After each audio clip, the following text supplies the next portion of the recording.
Oui, bonsoir éclaireur, Bonsoir, cher bonsoir à Mohamed. tous.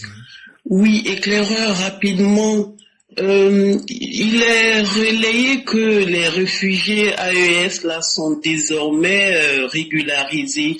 Si c'est avéré, franchement, c'est bon. Je suis désolé de le dire, mais c'est quand même, c'est un peu dommage. C'est dommage que on soit soumis à nouveau à voilà, à ce fait-là. Ça, c'est pour le premier point, enfin, le premier point que je voulais émettre. Le deuxième, c'est éclaireur. Les figures politiques, toutes confondues, hein, parlons de la Côte d'Ivoire, bien sûr, y compris les députés, puisque en ce moment, c'est eux qui sont, je veux dire, l'actualité, mais c'est tout l'ensemble dont je veux parler, en fait. Est-ce que tout cet ensemble-là ne devrait pas on ne devrait pas leur supprimer leur rente viagère, parce que pourquoi je reviens encore là-dessus, éclaireur, c'est parce que jusque là on constate qu'ils contribuent dangereusement à nos vies. Avec eux, jusqu'à maintenant, on n'a pas vraiment, en fait, ils compromettent beaucoup notre tranquillité, et ça, c'est certainement dû au fait que notre politique n'est pas saine, en fait.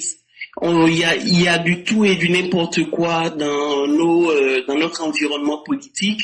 Des gens qui viennent certainement se faire euh, se faire fortune, je vais dire, et du coup, en plus de tout ce qu'on peut imaginer, de tous ces avoirs qu'ils ont, il y a aussi, voilà, ces rentes viagères dont on a parlé et reparlé, qui sont quand même pour moi le gain le plus facile pour eux.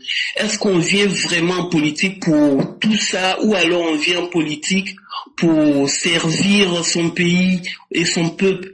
Si c'est pour servir son pays, il n'y a pas besoin vraiment d'aller chercher tous ces gains-là. Et si c'est les rentes viagères qu'il leur faut, aussi je me dis, bon, mais éclaireur, tout comme vous et moi et d'autres, quand on travaille, chacun se prépare sa retraite. Autant nous préparons nos retraites, qu'eux aussi se préparent leur retraite dans leur gain mensuel, enfin dans leur salaire. On n'a pas à les entretenir après leur fonction. Franchement, c'est pour moi, vu ce que la Côte d'Ivoire connaît jusqu'à maintenant avec les menaces des figures politiques, il faut qu'on se mette, qu'on milite pour que ce soit supprimé. Et je crois que le moment, c'est maintenant. Après, ce sera pas possible. Et il faut vraiment qu'on saisisse, je sais pas qui on doit saisir, pour que ce soit vraiment, ça devienne une réalité. Sinon, désormais, ce n'est plus supportable de savoir que les gens, ils viennent en politique pour nous faire du mal, et en plus, et en retour, on doit les payer et les entretenir à vie. C'est devenu insupportable pour moi. Merci, éclaireur. Merci beaucoup, cher maire. Merci infiniment des questions que vous évoquez. Et ce sont des questions très légitimes et très correctes, pour commencer d'abord. La première thématique que vous évoquez, il faudrait qu'on soit très clair, cher maire. En ce qui concerne les réfugiés, qu'on aime ou qu'on n'aime pas, il faut être capable de dire la vérité et de dire ce que l'on connaît et l'on sait. Allons au cas par cas. Les réfugiés burkinabés qui sont dans le nord de la Côte d'Ivoire, que nous avons accueillis depuis pratiquement quelques années, effectivement, elles ne vivent pas sans papier. Mais je mets quiconque au défi de démontrer que ces personnes ont des papiers ivoiriens. Et je m'explique. Qui s'occupe de l'aspect technique de leur intégration? La structure qui s'en occupe s'appelle le HCR, le Haut Commissariat pour les réfugiés. Et quand le HCR reconnaît que tu es un réfugié, chère maman, ce qu'ils font là, ils ont un passeport bleu. Et c'est bien écrit dessus HCR. Puisque tu as fui ton pays, tu es réfugié. Et quand on dit tu es réfugié, ça veut dire ta vie est en danger. Ça veut dire les autorités de ton pays ne vont pas collaborer pour te donner les papiers. Mais ce n'est pas parce que tu es venu dans un pays que ton pays d'accueil là va te donner ces papiers. Les gens parlent sans savoir de quoi il est question et souvent la mauvaise foi y est. La vraie réalité est que tous ceux qui sont reconnus comme des réfugiés, effectivement, ils ont des papiers. Mais quels papiers? Ils ont des papiers de l'ONU. Ils ont des papiers de l'ONU. Et en général, c'est un passeport bleu avec l'insigne HCR. C'est un passeport pour cause humanitaire. Parce que certains peuvent être réfugiés en Côte d'Ivoire. Mais s'ils estiment que leur vie n'est pas sécurisée en Côte d'Ivoire, puisque la Côte d'Ivoire est proche du Mali ou même du Burkina, s'ils veulent voyager pour aller dans d'autres pays, ils font comment? Pour s'éloigner de leur pays d'origine. C'est avec un passeport ils vont voyager. C'est pourquoi le HCR donne ces passeports bleus-là comme titre de documents. Ce sont des documents reconnus par tous les pays du monde. Ce sont des documents légaux, mais ce ne sont pas des documents des pays d'accueil. J'espère bien que cette question est bien comprise. Maintenant, les réfugiés maliens qui sont venus, chers mères, si je vous dis à l'état actuel qu'ils ont déjà eu les papiers, je ne parle pas sur la base du droit factuel. Parce que je ne parle pas pour dire oui, c'est vrai. Mais actuellement, je peux contester pour dire c'est faux. Là, je vous parle maintenant avec ma déduction. Donc, je vous parle par induction. Mais ces gens-là ont quitté le Mali quand? C'est quelle structure qui s'occupe d'eux? Et ça vaut même pas encore, est-ce que ça vaut encore une semaine? On me dit non, ils ont tous les papiers. Non, soyons un peu sérieux. Même s'ils ont été acceptés, je dis bien même s'ils ont été acceptés parce que il ne faut pas aller trop vite en besoin. Ce n'est pas parce que des gens se sont déplacés qu'ils sont automatiquement acceptés qu'on leur donne automatiquement les papiers. Mais il y a une procédure.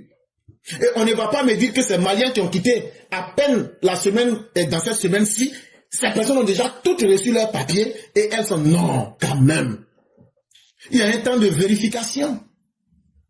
Parce que dans cette histoire des réfugiés, à travers la biométrie et tout ce qu'il y a des mauvaises personnes qui sont dedans. Donc on ne donne pas les papiers aussi à n'importe qui. Et le pays aussi qui accueille là, lui aussi il a son mot à dire.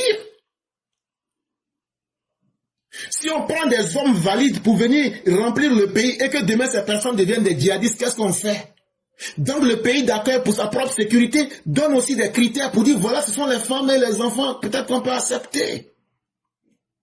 Mais est-ce que de façon factuelle, toutes ces personnes-là, en moins d'une semaine, peuvent avoir tous les papiers, toutes les personnes peuvent avoir les papiers en même temps? Ça aussi, vraiment les gens exagèrent pour mentir et pour dire n'importe quoi.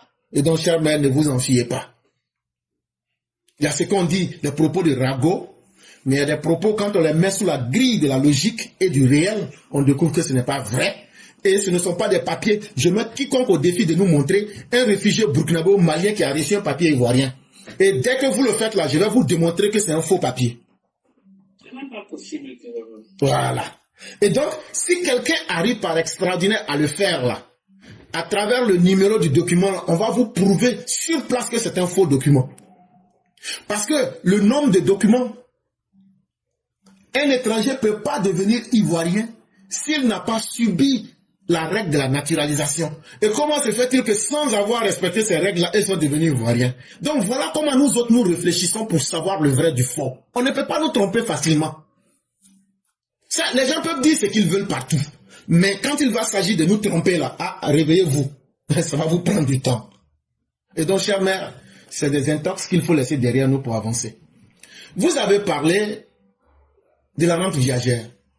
Et chère mère, pour vous dire en vrai, la loi sur la rente viagère, qui est une loi qui a été votée le 16 juin 2005 sous Laurent Gbagbo, à travers la loi numéro 2005-201 du 16 juin 2025, c'est une aberration.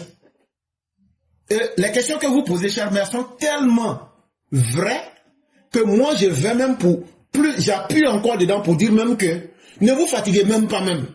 You can take a cup of tea. Comme vous les Anglais, là, vous aimez le thé. Et donc, Don't make it your cup of tea. N'en faites pas votre tasse de thé. Pourquoi? Parce que c'est une menace même contre la Côte d'Ivoire elle-même. Cette rente viagère-là ne concerne pas un enseignant qui a enseigné des milliers de personnes. Ne concerne pas le policier qui a sécurisé des milliers de personnes. Ne concerne pas le juge qui nous a protégé des milliers de bandits. Pour être politicien, on n'a pas besoin de diplôme, on n'a pas besoin de compétences exceptionnelles. La rente viagère en Côte d'Ivoire est une injustice flagrante.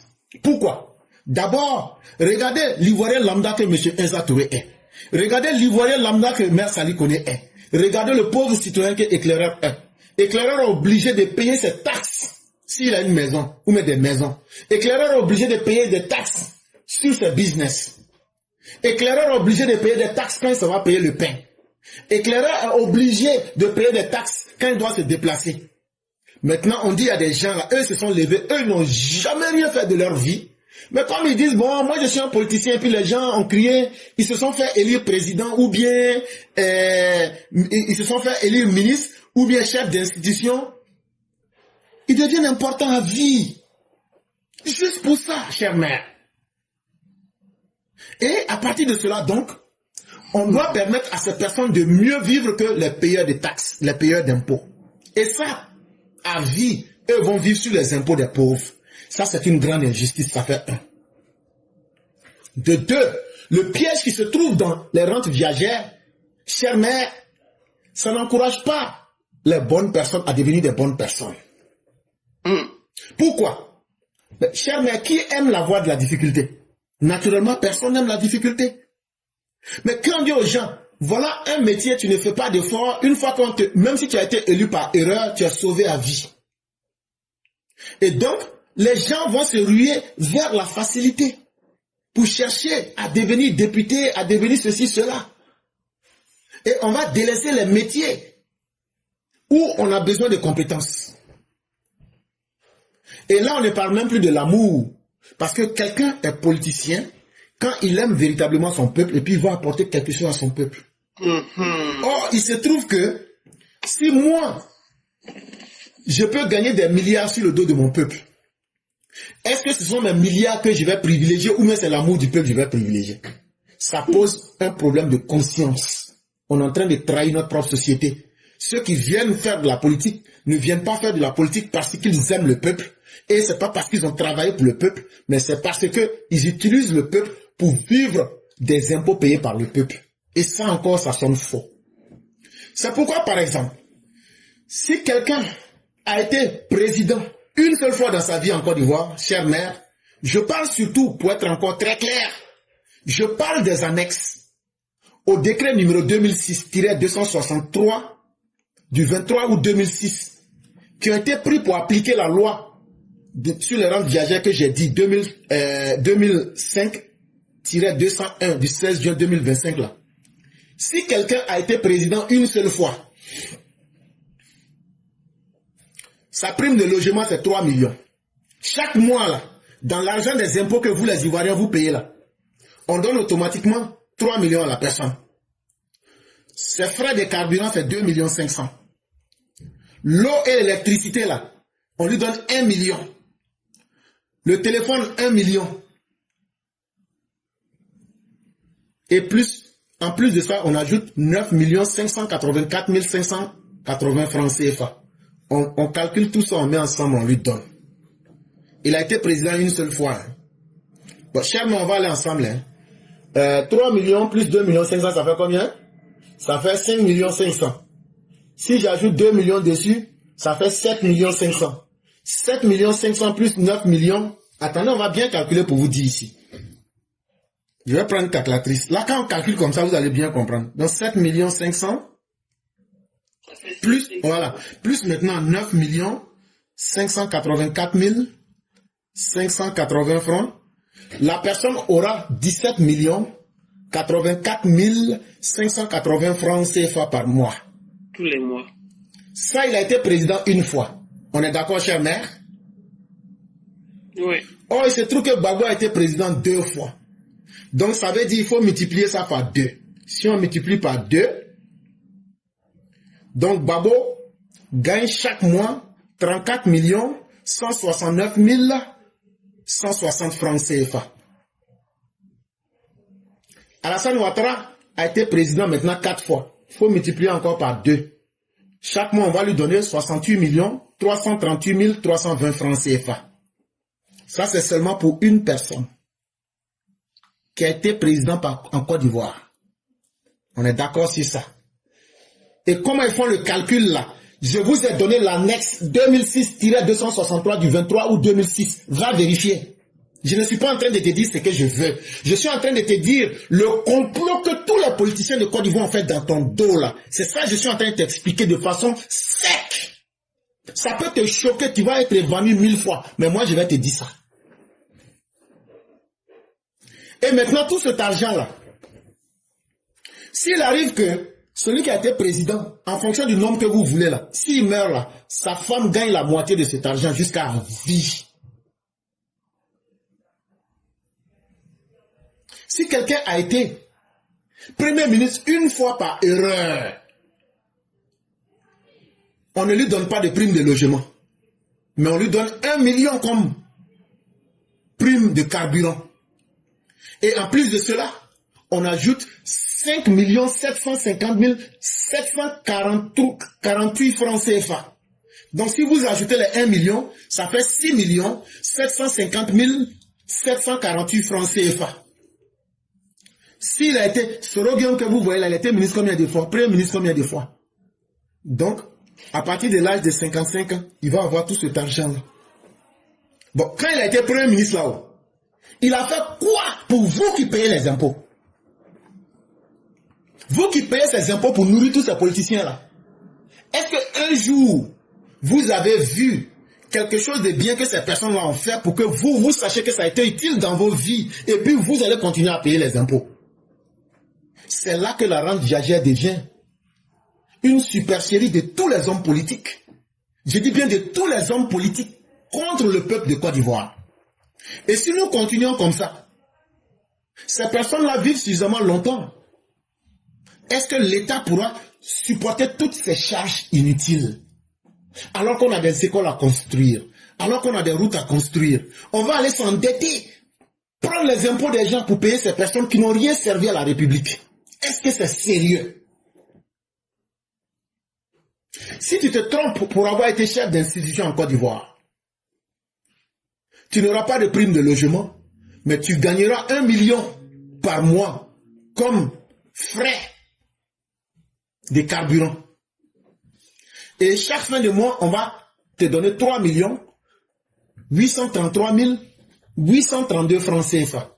Donc, si on ajoute les frais de carburant, toi seul chaque mois, tu te retrouves avec 4 833 832 francs CFA. Ça, c'est une fois.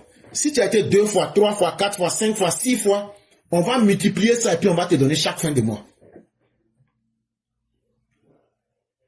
Et si tu as été ministre, on va te donner 958 458 francs CFA chaque fin de mois.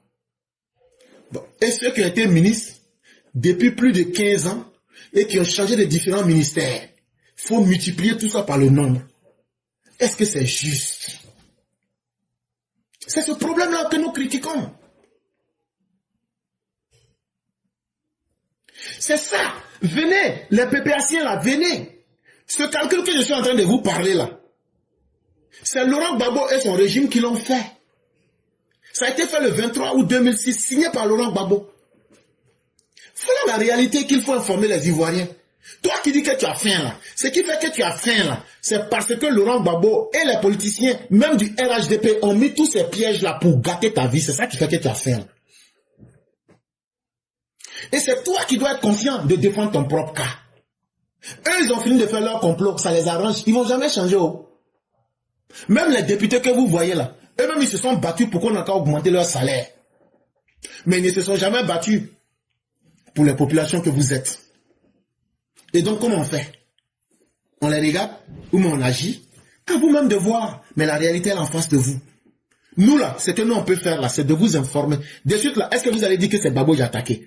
Est-ce que vous allez dire que c'est Ouattara j'ai attaqué? J'ai attaqué tous les politiciens. Je t'ai dit qu'ils ont fait un plan, un piège sur ton dos. Toi là, tu ne pourras pas manger chez toi à la maison. Mais eux là, eux vont prendre les impôts. Quand tu t'en vas payer là, dans la TVA là, eux gagnent leur argent pour se nourrir sur ton dos. Maintenant, si toi tu ne peux pas laisser ton parti politique mettre ton endoctrinement pour dire comment on fait pour faire arrêter ça là. En tout cas, moi, je t'ai tout dit, c'est clair, je t'ai montré, tu peux vérifier. Soit tu dis que ce que je dis est faux, quel que soit ton bord politique, ou bien tu reconnais les faits, et on dit à nos gouvernants, changez cette loi. Quelqu'un ne doit pas avoir plus d'1 million de francs CFA.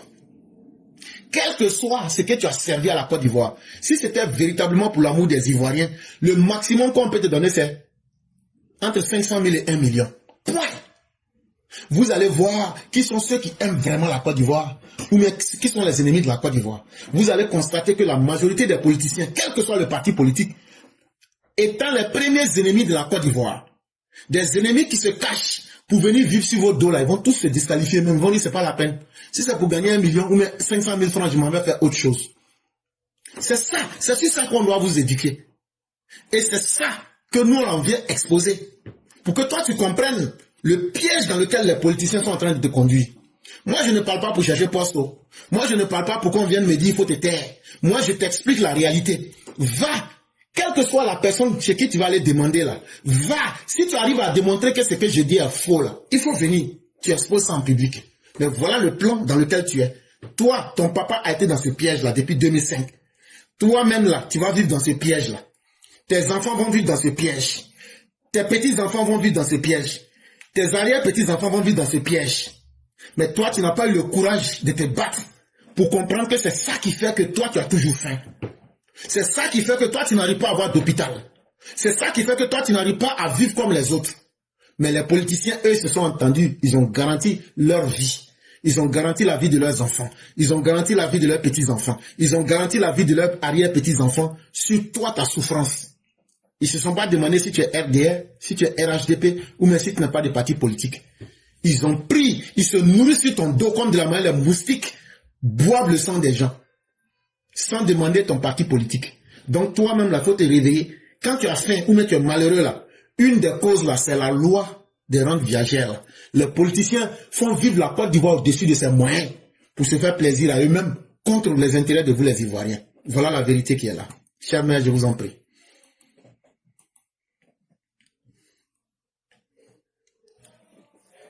Charma, vous êtes là?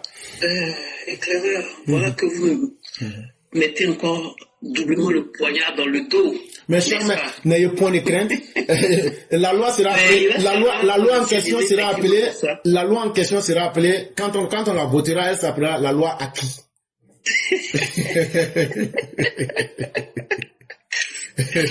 Non, mais il faut qu'on y arrive. C'est trop c'est cruel. C'est extrêmement méchant. C'est cruel. Et aussi, si je pourrais ajouter, franchement, l'idéal aussi pour y arriver, enfin, pour mieux faire, c'est de ramener le salaire de nos députés à 1 million. Tout ça juste pour savoir, pour trier les bons, les mauvais, quoi. C'est tout. Quelqu'un qui veut servir, il n'a pas besoin de venir voilà, vous avez tout dit en tous les cas. En tout cas, merci, Clara. Merci, et puis bonne suite d'émission, et voilà.